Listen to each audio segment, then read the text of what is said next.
A very good morning to everyone. Now starting with essay 330 जो हमारा left out था in series 300. अब हुआ क्या, देखो, as per your essay 300 series, आपकी पूरी essay 300 सीरीज के अकॉर्डिंग सबसे पहले जो हमको करना था, प्लान करना था ऑडिट को. Plan the audit of the financial statement. और आपने फाइनेंशियल स्टेटमेंट के ऑडिट को क्या किया, प्लानिंग किया. प्लानिंग करके देयर वाज 315 जो कहता है कि assess the risk of material misstatement. Risk of material misstatement को क्या करना है, असेस करना है. Risk of material misstatement assess करते वक्त 320 ऐसे बोलता है, apply the principle of materiality. तो प्रिंसिपल ऑफ मटेरियलिटी प्लानिंग के बाद जो ये रिस्क ऑफ मटेरियल मिसस्टेटमेंट आया है, ये क्या आया है, जो रिस्क ऑफ मटेरियल मिसस्टेटमेंट है, इस पे आपको अपना अब क्या देना है, रेस्पॉन्स देना है. You have to give a response on this. अब ये जो रेस्पॉन्स हमें देना है to the risk of material misstatement, इसके रिस्पेक्ट में बोलते हैं कि हमें क्या क्या करना पड़ेगा. सबसे पहली चीज, you have to first of all design. Obviously अगर आपको रिस्पॉन्स भी देना है तो रिस्पॉन्स शुड बी डिजाइन. आप एक प्रॉपर रिस्पॉन्स क्या करेंगे, डिजाइन करेंगे. देन उस रिस्पॉन्स को आप क्या करेंगे, इम्प्लीमेंट करेंगे. तो a proper response to be designed and implemented. लेकिन ये जो designing and implementation of the response होगा वो किस पे डिपेंड करता है, ये डिपेंड करता है आपकी रिस्क कौन सी है. ये डिपेंड करता है क्या, कि आपकी रिस्क कौन सी है. मतलब आपकी रिस्क फाइनेंशियल स्टेटमेंट लेवल की है, या फिर जो रिस्क है वो कौन सी है, असर्शन लेवल की है. Because we have already seen in essay 315 कि हमारा रिस्क जो होता है, रिस्क फाइनेंशियल स्टेटमेंट लेवल का अलग होता है एंड असर्शन लेवल पे जो हमारा रिस्क है वो क्या है, अलग होता है. तो हमें क्या करना है, फाइनेंशियल स्टेटमेंट लेवल के लिए जो रिस्क, जो आपके प्रोसीजर्स होंगे वो अलग डिजाइन इंप्लीमेंट होंगे. जो फाइनेंशियल लेवल के हैं वो अलग है. तो ऑडिटर को अगर फाइनेंशियल स्टेटमेंट के लेवल पे रिस्क दिखता है तो सबसे पहले ऑडिटर एम्फेसाइज करेगा किस चीज पे, ऑडिटर एम्फेसाइज करेगा मोर प्रोफेशनल स्केप्टिज्म पे. जितना ज्यादा फोकस हो सके प्रोफेशनल स्केप्टिज्म पे वो क्या करना चाहेगा, स्केप्टिसिज्म पे फोकस करना चाहेगा. देन लगता है मोर एक्सपीरियंस्ड मेंबर स्टाफ चाहिए तो वो असाइन करेगा मोर एक्सपीरियंस्ड स्टाफ. सुपरविजन ज्यादा होगा,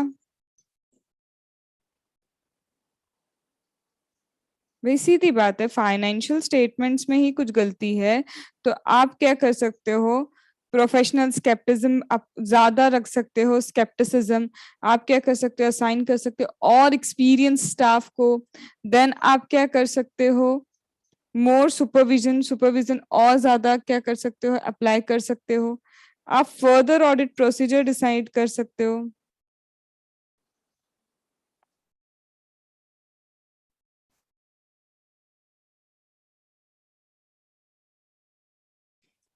इसके अलावा नेचर, टाइम, एक्सटेंट डिसाइड करोगे ऑडिट प्रोसीजर का कब, जब कोई चेंजेस रिक्वायर्ड है.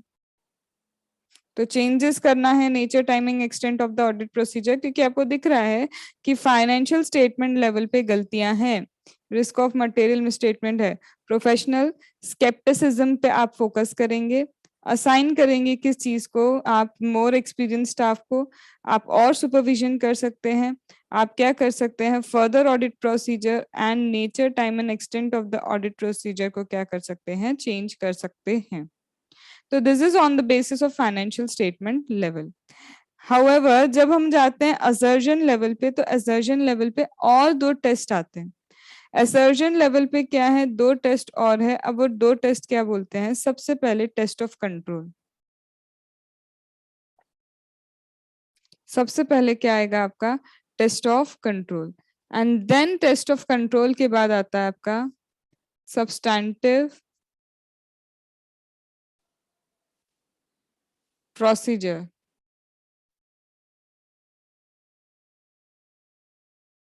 So it would be test of control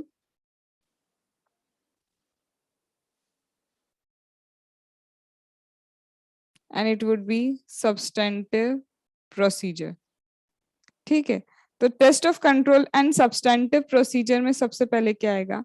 तो अगर बात करें टेस्ट ऑफ कंट्रोल की, तो कंट्रोल्स की तो टेस्टिंग हो रही है। Now there would be a dilemma कि जब मैम हमने क्या किया था 315 को पढ़ा था, 315 में भी हमने पढ़ा था कि जब आपको असेस करना है किसको, रिस्क ऑफ मटेरियल मिसस्टेटमेंट को, आप क्या करेंगे, रिस्क असेसमेंट प्रोसीजर अप्लाई करेंगे।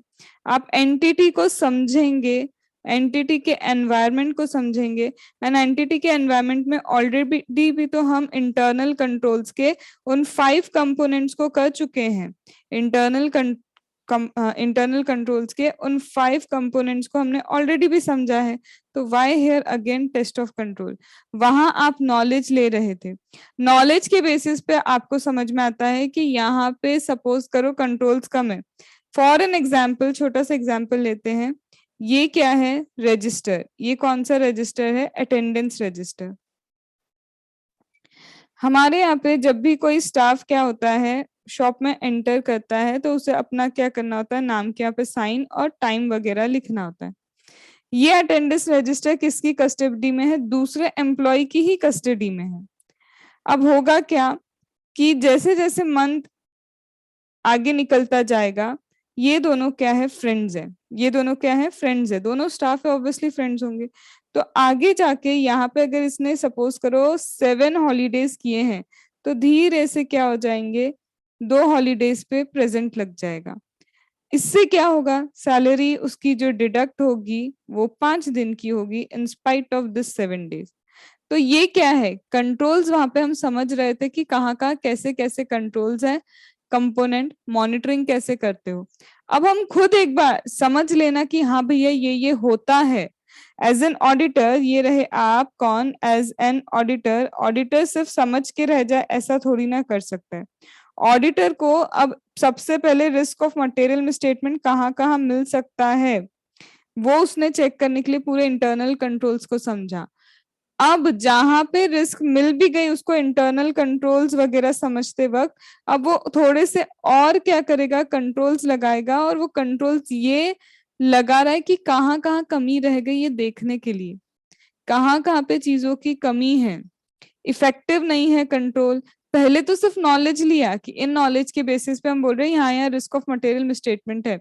अब वो उन कंट्रोल्स को चेक कर रहा है। पहले ऑब्जेक्टिव ये था हमें रिस्क ऑफ मटेरियल में स्टेटमेंट निकालना है, तो पूरी एंटिटी के कंट्रोल्स को समझ रहे हैं और फिर उसके बेसिस पे बताया ये रिस्क ऑफ मटेरियल में स्टेटमेंट यहाँ है। अब आ जाते हैं उन कंट्रोल्स को चेक करते हैं, क्योंकि अब रिस्पॉन्स देना है ना कि यही तो गड़बड़ है, तो हम उन कंट्रोल्स को चेक करके रिस्पॉन्स दे रहे हैं। तो क्या सारे के सारे इंटरनल कंट्रोल्स चेक करने होते हैं? नहीं, सारे इंटरनल कंट्रोल्स नहीं, that are relevant to the audit, या फिर और प्रॉपरली बोले रेलिवेंट टू द ऑडिट में कि जो फाइनेंशियल स्टेटमेंट को क्या करते हैं, अफेक्ट करते हैं, ये उन कंट्रोल्स की बात हो रही। दैट अफेक्ट्स फाइनेंशियल कंट्रोल, उन इंटरनल कंट्रोल्स को ही हमें यहाँ पे क्या करना है, चेक करना है, उसके टेस्ट ऑफ कंट्रोल्स करना है। तो जब इंटरनल कंट्रोल्स का आप टेस्ट ऑफ कंट्रोल करोगे तो आप क्या करोगे, अब एक ऑडिट प्रोसीजर डिजाइन करोगे। You will design an audit procedure जिसका फोकस होगा प्रिवेंट करना, करेक्ट करना, डिटेक्ट करना। किस चीज को? ऑब्वियसली आप प्रिवेंट डिटेक्ट करना चाहेंगे, करेक्ट करना चाहेंगे मिस स्टेटमेंट्स को। मिस स्टेटमेंट्स को कब? टाइमली बेसिस पे, as and when they occur, कम से कम हमें पता तो चल जाए ताकि टाइमली बेसिस पे रिस्पॉन्स भी जा पाए। देन ऑडिट प्रोसीजर आपकी डिसाइड होगी किस लिए, ये चेक करने के लिए इफेक्टिव कितने हैं आपके कंट्रोल्स। तो you have to check the effectiveness of control. आपको कंट्रोल्स के क्या करना है, इफेक्टिवनेस चेक करने की, कंट्रोल्स कितने इफेक्टिव हैं या इफेक्टिव है भी या नहीं। देन ये जो आप इफेक्टिवनेस चेक कर रहे हो, ये जब ऑडिट प्रोसीजर लगा रहे हो, ये कब कब लगाना होगा, timing through out the period लगाना है या फिर किसी पर्टिकुलर पीरियड पे लगाना है, तो you have to decide throughout the period you have to apply or on a particular period.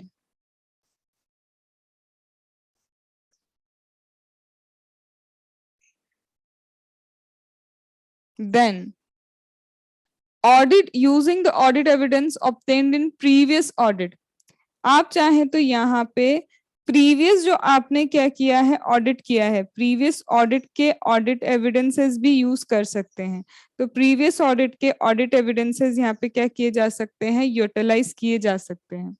But previous audit के जो ऑडिट एविडेंसेस मिले थे वो यूटिलाइज करते वक्त ये भी देख लेना कहीं कोई चेंजेस तो नहीं आए हैं, क्योंकि अगर कोई चेंजेस है तो आप उन ऑडिट एविडेंसेस को यूटिलाइज नहीं कर सकते।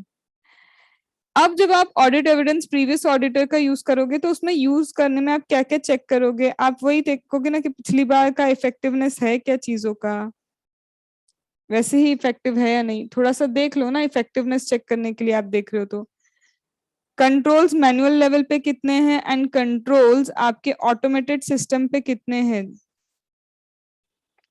जनरल इंफॉर्मेशन कंट्रोल के रिस्पेक्ट में आप अपना क्या बना सकते हो, ओपिनियन बना सकते हैं, क्योंकि प्रीवियस ऑडिट के रिस्पेक्ट में जो भी आपको ऑडिट एविडेंस मिला आप यूज कर रहे हैं उन ऑडिट एविडेंस को, एंड अगर कोई चेंजेस है ही नहीं तो हम वहीं से देख लेंगे कि कितना इफेक्टिव है, मैनुअल और ऑटोमेटेड लेवल पे क्या कंट्रोल्स है एंड जनरल इंफॉर्मेशन कंट्रोल्स क्या क्या है वो अप्लाई करेंगे। लेकिन अगर यहाँ पे चेंजेस हैं, चेंजेस टू द सर्कमस्टेंस, तो वो क्या चेंजेस है उसके रिस्पेक्ट में भी चेकिंग करनी होगी कि सर्कमस्टेंस के अकॉर्डिंग अगर कुछ चेंज आया तो वो चेंज क्या है। फिर उस चेंज के रिस्पेक्ट में आपको वहां जो चीजें चेंज हुई हैं वहां पे तो ऑडिट प्रोसीजर आपको क्या करना पड़ेगा, फिर से अप्लाई करना पड़ेगा। देन यहाँ पे एक चीज और चेक करना, क्या आप रिलाई कर सकते हो, किस चीज पे रिलाई करना है, can you rely on risk of material mismanagement. Material mismanagement हमारी मैनेजमेंट की तरफ से ही क्या है, मटेरियल मिसमैनेजमेंट दिख रहा है, तो क्या इस मटेरियल मिसमैनेजमेंट का जो रिस्क है, क्या आपको लगता है कि रिस्क है मटेरियल मिसमैनेजमेंट का, और क्या आप रिलाय कर सकते हो ऐसे केस में किस पे, कंट्रोल्स पे। तो अगर आपको दिख रहा है कि मटेरियल मिसमैनेजमेंट एग्जिस्ट करता है तो आपका क्वेश्चन है क्या रिलाय किया जाए किस पे, कंट्रोल्स पे। ऐसे केस में जहां मटेरियल मिसमैनेजमेंट है तो do we rely on this controls. तो सबसे पहले हमने क्या समझा, हमने कहा कि अगर आप क्या कर रहे हो, आपने क्या किया है, प्लानिंग की है, आपने क्या किया, प्लानिंग की। 300 बोलता है कि प्लानिंग करो, प्लानिंग करके आप रिस्क ऑफ मटेरियल मिसस्टेटमेंट क्या कर रहे हैं, आइडेंटिफाई कर रहे हैं on the basis of materiality. ये जो भी रिस्क निकल के आएगी इन रिस्क पे आप क्या करेंगे, रिस्पॉन्स अप्लाई करेंगे, इन रिस्क पे आप क्या करेंगे, रिस्पॉन्स अप्लाई करेंगे। रिस्पॉन्स लगाने के लिए पहले उन रिस्पॉन्स को डिजाइन करना पड़ता है and then you have to implement the response. तो डिजाइन एंड इम्प्लीमेंट करना है तो यहाँ पे रिस्पॉन्स आप डिजाइन इम्प्लीमेंट करना होगा, ये डिपेंड करेगा कि ये जो आपका मिस स्टेटमेंट है वो फाइनेंशियल स्टेटमेंट के लेवल पे था मिस स्टेटमेंट वो, या फिर आपके असर्शन लेवल पे क्या था, मिस स्टेटमेंट। तो किस लेवल पे मिस स्टेटमेंट था उसके बेसिस पे आप क्या करते हैं, डिसाइड करते हैं। सो एज आई डिसाइडेड कि हाँ भैया ये फाइनेंशियल स्टेटमेंट का मिस स्टेटमेंट है, तो when this is the financial statement का मिस स्टेटमेंट तो मुझे क्या करना है, एम्फेसाइज करना है प्रोफेशनल स्केप्टिज्म पे। I should emphasise more on professional scepticism. अगर मोर एक्सपीरियंस स्टाफ की जरूरत है तो उन्हें असाइन कर लेना चाहिए, सुपरविजन और बढ़ा देना चाहिए, फर्दर ऑडिट की प्रोसीजर्स लगाना चाहिए, और अगर चेंजेस करना जरूरी है तो nature time extent of the audit procedure में चेंजेस भी करने होंगे। देन असर्शन लेवल पे आपको चेक क्या करना है, असर्शन लेवल पे आपको चेक करना है टेस्ट ऑफ कंट्रोल्स होता है एक प्रोसीजर, और एक प्रोसीजर आपकी क्या होती है, सब्सटैंटिव प्रोसीजर। अब टेस्ट ऑफ कंट्रोल्स क्या बोलता है कि जब आपने 315 अप्लाई किया था, 315 में आपने इंटरनल कंट्रोल्स को अच्छे से समझा था, इंटरनल कंट्रोल्स के 5 कंपोनेंट को आपने क्या किया था, अच्छे से समझा था। वो समझ के आपको समझ में आया कि ये है रिस्क ऑफ मटेरियल मिसस्टेटमेंट यहाँ पे। तो अब बोलता है इन्हीं कंट्रोल्स पे टेस्टिंग लगाओ, क्योंकि now it is time for response. Risk of material misstatement सामने आ गया है, तो now it is the time for response. और जो रिस्पॉन्स होगा वो रिस्पॉन्स आप किस तरह से डिसाइड कर सकते हैं, तो आप क्या करेंगे, अब रिस्पॉन्स डिसाइड करने के लिए टू द कंट्रोल्स आप चेक करेंगे कि क्या कंट्रोल्स इफेक्टिव हैं, whether the controls are effective, controls हमारे इफेक्टिव है भी या नहीं है। तो कंट्रोल्स इफेक्टिव है या कंट्रोल्स इफेक्टिव नहीं है, उसके लिए आप एक क्या करेंगे, ऑडिट प्रोसीजर डिजाइन करेंगे। तो ऑडिट प्रोसीजर का जो ऑब्जेक्टिव होगा, प्रिवेंट, करेक्ट, डिटेक्ट करना किसको, मिस स्टेटमेंट को टाइमली बेसिस पे। टाइमली बेसिस पे मिस स्टेटमेंट्स आइडेंटिफाई करने के लिए एक ऑडिट प्रोसीजर बनेगी। फिर हम देखेंगे कि ये जो कंट्रोल्स है ये इफेक्टिव है या नहीं, हमें कितने टाइम पे ये टेस्टिंग लगानी होगी, audit procedure through out the period या फिर पर्टिकुलर पीरियड। और जो प्रीवियस ऑडिट है, प्रीवियस ऑडिट का जो ऑडिट एविडेंस यूज कर रहे हैं, पहले चेक कर लो कहीं कोई changes due to the circumstances तो नहीं हुआ।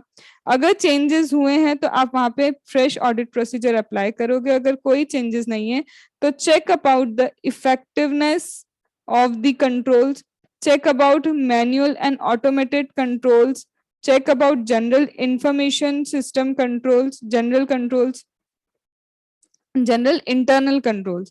Then whether it is possible to rely on material mismanagement, हमारी जो मैनेजमेंट है उससे बहुत मटेरियल मिसमैनेजमेंट होते हैं, तो क्या ऐसे कंट्रोल्स पर रिलाई किया जा सकता है। ये सब चेक करने के बाद हम किस पे आएंगे, ये सब चेक करने के बाद अब डिसाइड करेंगे। टेस्ट ऑफ कंट्रोल्स हमें ये बताता है कि अगर आपने टेस्ट ऑफ कंट्रोल्स देखे and test of controls are good, अच्छा है, स्ट्रांग है, तो आपकी सब्सटैंटिव प्रोसीजर थोड़ी क्या होगी, लेस होगी, कम हम क्या करेंगे, प्रोसीजर्स अप्लाई करेंगे। बट नॉट गुड, अगर ये जो टेस्ट ऑफ कंट्रोल से पता चला कंट्रोल्स आर नॉट गुड, तो अगर पता चलता है कंट्रोल्स आर नॉट गुड, तो आपको सब्सटैंटिव प्रोसीजर ज्यादा अप्लाई करनी पड़ेगी, दैट वुड बी मोर। अब सब्सटैंटिव प्रोसीजर जो है, सब्सटैंटिव प्रोसीजर भी दो तरह की होती है। एक आपका है क्या, टेस्ट ऑफ डिटेल्स,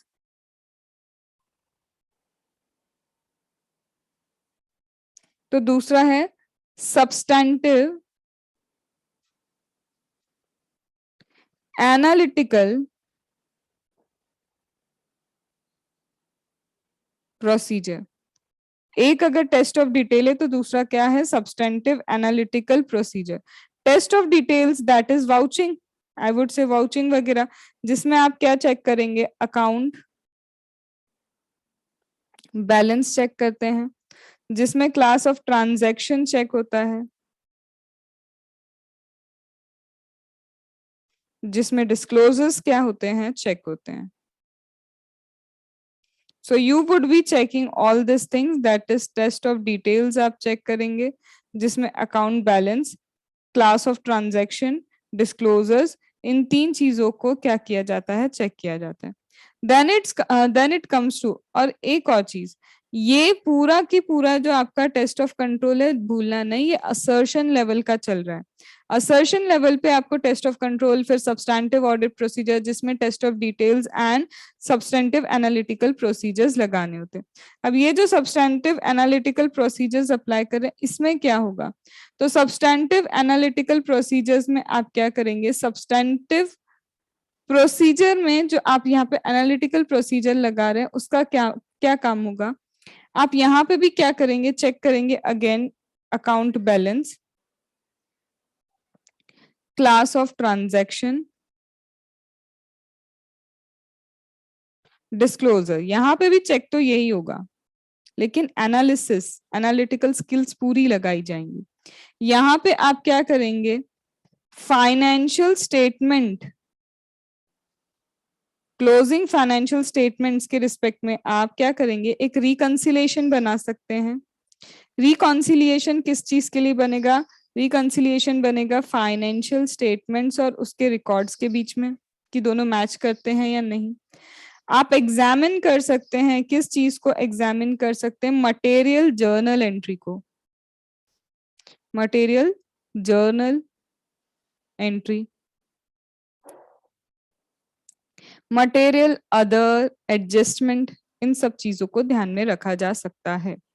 तो आपको क्या करना है, सबसे पहले एनालिटिकल में भी चेक तो आप यही चीजें कर रहे हैं, लेकिन साथ में आप रिकंसिलिएशन स्टेटमेंट बना रहे हैं फाइनेंशियल स्टेटमेंट रिकॉर्ड्स के बीच में, और आप एग्जामिन कर रहे हैं साथ में मटेरियल जर्नल एंट्री को, और साथ साथ में अदर एडजस्टमेंट्स को आप क्या करते हैं, ध्यान देते हुए चलते हैं। फिर यहाँ भी डिसाइड करना है आपको ये सब्सटेंटिव प्रोसीजर का टाइमिंग क्या होगा, किस टाइम पे आपको ये सब्सटेंटिव प्रोसीजर लगाते हुए चलना है, दैट इज इंटरिम पीरियड या रिमेनिंग पीरियड। तो यहाँ पे टाइमिंग ऑफ सब्सटेंटिव प्रोसीजर की कब परफॉर्म की जा रही है, इंटरिम पीरियड मतलब पीरियड चल रहा है तब तब लगाई, या फिर रिमेनिंग पीरियड में लगाई, कब आप ये क्या कर रहे हैं, फाइनेंशियल स्टेटमेंट्स ये सब्सटेंटिव प्रोसीजर्स आप लगा रहे हैं। अब जो भी आपको ऑडिट एविडेंस मिलता है यहाँ पे सफिशिएंट एप्रोप्रिएट ऑडिट एविडेंस, या तो आपको क्या होगा, सफिशिएंट एप्रोप्रिएट ऑडिट एविडेंस मिल जाएगा, ठीक है। तो जो सफिशिएंट एप्रोप्रिएट ऑडिट एविडेंस मिला है उसके बेसिस पे आप अपना क्या करेंगे, ओपिनियन फॉर्म करेंगे।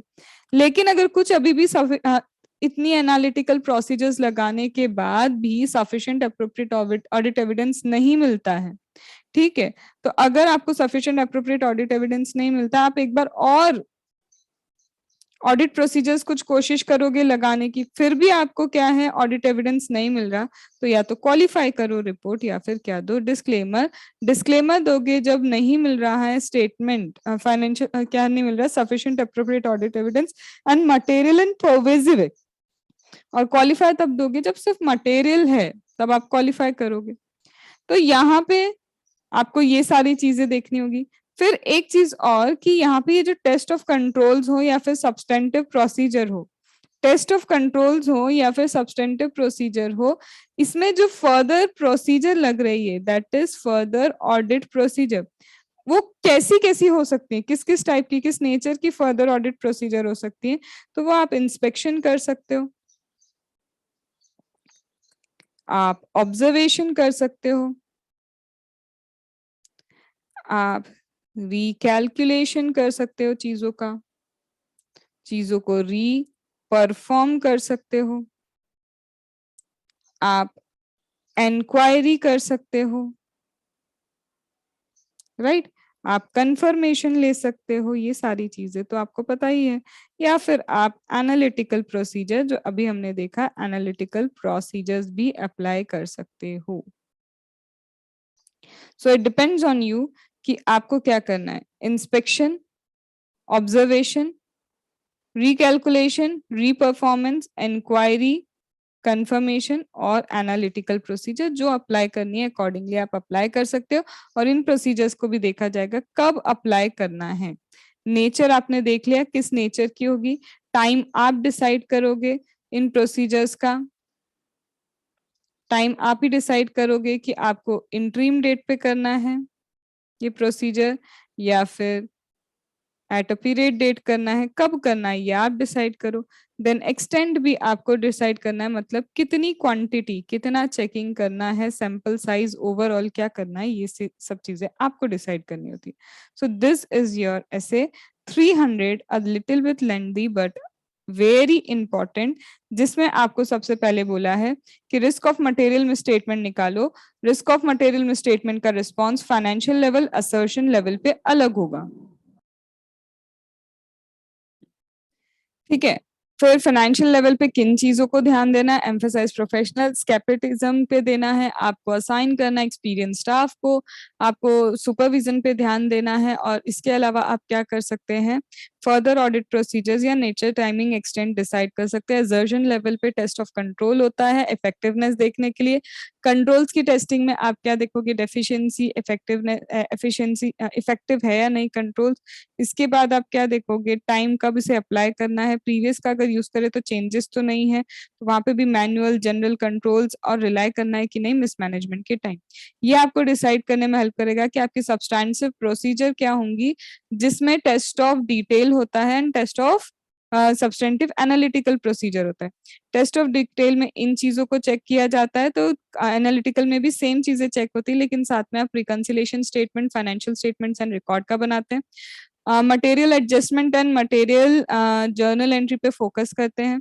टाइम देखते हैं, interim period as well as remaining period, time देखते हैं कि कब इसे अप्लाई करना है। एंड नेचर जो है, चाहे वो आपके टेस्ट ऑफ कंट्रोल्स का हो या फिर एनालिटिकल सब्सटेंटिव प्रोसीजर का, नेचर कौन कौन सी चीजों का हो सकता है, inspection, observation, recalculation, reperformance. Then इसके बाद कंफर्मेशन ले सकते हो, इंक्वायरी, एनालिटिकल प्रोसीजर।